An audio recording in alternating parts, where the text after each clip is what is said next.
আমাদের দেশের প্রধানমন্ত্রী যদি খুব যুদ্ধ জিগির শুরু করে দেয়, তাতে ভোটের রাজনীতি হয়, তাতে অনেকে আর যাই হোক নরেন্দ্র মোদী শুভেন্দু অধিকারী নন সেটা বুঝিয়ে দিয়েছে।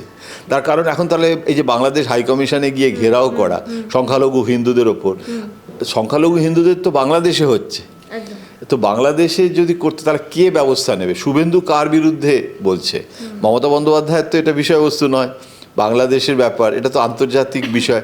তাহলে তো নরেন্দ্র মোদীর বাড়ির সামনে গিয়ে শুভেন্দু অধিকারীর বিক্ষোভ দেখানো উচিত যে প্রধানমন্ত্রী শুড টেক ইন্টারভেনশন, হ্যাঁ আমাদের হিন্দুরা মার খাচ্ছে বাংলাদেশে, তার জন্য তাহলে কে ব্যবস্থা নেবে? মমতা বন্দ্যোপাধ্যায় তো মুখ্যমন্ত্রী।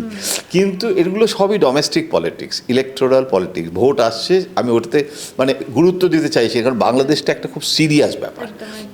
এটা পশ্চিমবঙ্গের ভোটের রাজনীতির সাথে কখনোই যুক্ত করা উচিত নয়।